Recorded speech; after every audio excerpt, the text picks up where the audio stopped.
Good morning friends. आज की class में हम सोशोलॉजिकल थिंकर का डे 2 लेकर आए हैं, जिसमें हम आज इमानुएल दुर्कheim के बारे में पढ़ेंगे। इमानुएल दुर्कheim जिनका जन्म 15 अप्रैल 1858 को लॉरेन फ्रांस में हुआ था। ये मॉडर्न सोशोलॉजी के फाउंडर्स कहलाते हैं। इन्होंने अपनी सोसाइटी को जो स्टडी किया है वो साइंटिफिक तरीके से स्टडी किया है और ये फोकस करते हैं कलेक्टिवनेस पे रादर देन एन इंडिविजुअल। ये हर एक इंडिविजुअल पर्सन पे कम फोकस करके society as a whole collective इस पर बात करते हैं। इनकी 5 फेमस थ्योरीज है जिनको आज हम कवर करेंगे। फर्स्ट थ्योरी है इनकी social fact theory. Social fact are ways of acting, thinking and feeling that are external to individual. कोई इंडिविजुअल किस तरीके से एक्ट करता है, सोचता है और फील करता है, ये डिपेंड करता है उसके एक्सटर्नल इन्वायरमेंट पे। जिस तरीके से उसका एक्सटर्नल इन्वायरमेंट रहेगा उस तरीके के उसके थॉट्स रहेंगे। और इन्हीं सोशल फैक्ट से, इन्हीं सारी थॉट्स से और एक्टिंग से रूल्स बनते हैं, वैल्यूज़ बनती है, बिलीव्स और इंस्टीट्यूशंस बनते हैं, जो कि सोशल फैक्ट्स कहलाते हैं। कुछ इनके एग्जांपल्स हैं जैसे laws, religions, customs, traditions and education system. ये इनके एग्जाम्पल्स रहेंगे। सेकेंड थ्योरी है इनकी division of labour. Division of labour in society. ये उन्होंने, इसके लिए उन्होंने एक बुक लिखी हुई है division of labour in society. उसमें उन्होंने इस थ्योरी के बारे में दिया हुआ है। इस थ्योरी में उन्होंने बताया कि जिस तरीके से सोसाइटी डेवलप होती है डे बाय डे, उनका जो वर्क होता है वो भी डिवाइड होने लगता है और वर्क स्पेशलाइज्ड होने लगता है।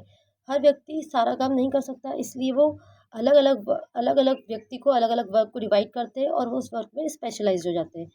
इन्होंने सॉलिडेरिटी, सोशल सॉलिडेरिटी बताई है। 2 टाइप्स की सोशल सॉलिडेरिटी होती है। एक होती है मैकेनिकल सॉलिडेरिटी, अनदर होती है ऑर्गेनिक सॉलिडेरिटी।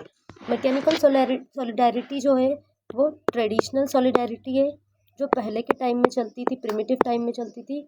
और ऑर्गेनिक सॉलिडेरिटी हमें आज के टाइम में, मतलब मॉडर्न टाइम में दिखती है। सेकेंड है इनका पॉइंट कि ये इसमें होमोजेनस थे। इसमें जो पीपल्स थे वो सारे एक जैसे थे, क्योंकि सारे लोग सारा काम कर सकते थे। और आज के टाइम में जो पीपल्स है वो किस तरीके के हो गए, हेट्रोजेनस हो गए, मतलब हर व्यक्ति अलग अलग है, हर व्यक्ति का अलग अलग काम है। यहाँ पे कलेक्टिव कंसाइंस थी, हर व्यक्ति एक जैसी सोच रखता था, कलेक्टिव कंसाइंस थी। और आज के टाइम में डिवीजन है, हर वर्क में डिवीजन ऑफ लेबर का काम है आज का, डिवीजन ऑफ लेबर। दूसरा इनका पॉइंट रहेगा मैकेनिकल सॉलिडेरिटी का, कि उस टाइम पे पीपल सेल्फ सफिशिएंट थे। पीपल्स आर सेल्फ सफिशिएंट पहले के टाइम में जो थे, क्योंकि हर व्यक्ति अपना काम खुद करता था, हर काम अपने से कर सकता था। और आज के टाइम में जो हो गई है वो इंटरडिपेंडेंस बढ़ गई है।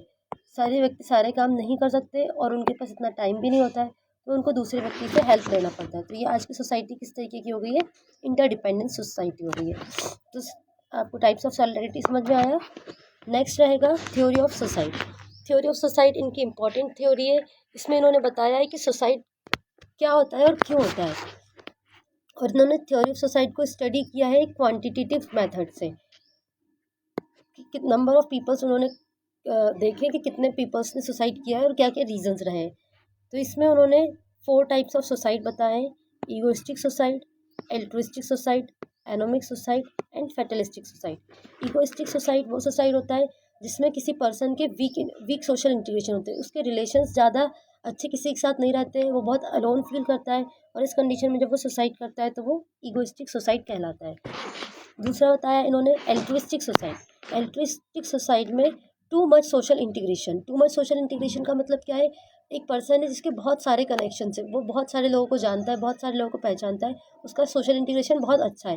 लेकिन इस कंडीशन में भी क्या होता है, जब अगर उससे कभी कोई गलती हो जाती है तो उसके ऊपर सोसाइटी का बहुत ज़्यादा प्रेशर उसको फील होता है कि इतने सारे लोग मेरे बारे में क्या सोचेंगे, और इस तरीके की कंडीशन में जब वो सुसाइड करता है तो वो एल्ट्रुइस्टिक सुसाइड होता है। थर्ड है anomic suicide. Anomic suicide lack of social regulations during social change.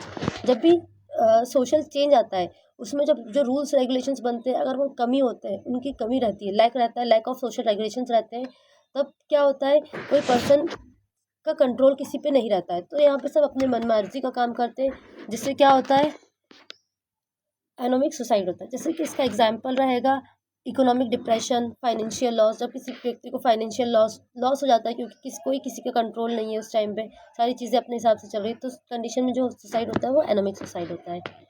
Next है fatalistic suicide, excessive social regulation. इसमें जो भी सोशल रेगुलेशंस रहते हैं वो कुछ ज़्यादा ही रहते हैं, उसमें ज़्यादा पर्सन के ऊपर रेस्ट्रिक्शंस रहती है, इतनी ज़्यादा रेस्ट्रिक्शंस रहती है कि वो खुद से कोई काम नहीं कर सकता, हर चीज़ में उसको किसी ना किसी से पूछ के करना होता है। तो जब इस तरीके की सिचुएशन रहती है तो वो उस सोसाइटी में रह नहीं पाता और वो सुसाइड करता है, उसको बोलते हैं फैटलिस्टिक सुसाइड। पहले के टाइम में जैसे कि स्लेव्स जो होते थे, जो बॉन्डेड लेबर्स होते थे, इनको क्या होता था कि खुद की कुछ भी फ्रीडम नहीं रहती थी, ये लोग सारा उनके अंडर में काम करते थे हमेशा। तो ये एक्सेसिव सोशल रेगुलेशंस था, फैटलिस्टिक सुसाइड का एग्जाम्पल था। नेक्स्ट थ्योरी है उनकी theory of religion. Theory of religion में उन्होंने बताया कि रिलीजन एक सोशल इंस्टीट्यूशन है और ये सोसाइटी ने क्रिएट किया है ताकि सोसाइटी यूनाइटेड तरीके से रह सके। हर रिलीजन यहाँ बहुत सारे रिलीजन्स होते हैं, हर रिलीजन्स के अलग अलग रूल्स होते हैं, लॉज होते हैं, कस्टम्स होते हैं, वैल्यू सिस्टम सब में अलग अलग अलग होता है, बिलीफ सब में अलग होता है। तो हर रिलीजन में ये सारी चीज़ें अलग अलग होती है और मेन 2 एट्रीब्यूट्स होते हैं रिलीजन के। एक है सेक्रेड, सेकेंड है प्रोफेन। सेक्रेड मीन्स होता है प्यूरिफाइड। प्यूरिफाइड जो चीज़ें बहुत ज़्यादा इंपॉर्टेंट और प्यूरिफाइड होती है, जिनको हम बहुत ज़्यादा रिस्पेक्ट करते हैं, वो सेक्रेड थिंग्स में आती है। जैसे गॉड आइडल्स होते हैं, स्क्रिप्चर्स होते हैं, प्रसाद हम लोग बोलते हैं। तो ये सारी चीज़ें जो होती है, जैसे कोई भी खाना है, खाने की कोई चीज़ है, अगर उसको भगवान के उससे देंगे, प्रसाद बोल के देंगे, तो सब उसको सेक्रेड मानेंगे, प्यूरिफाइड मानेंगे।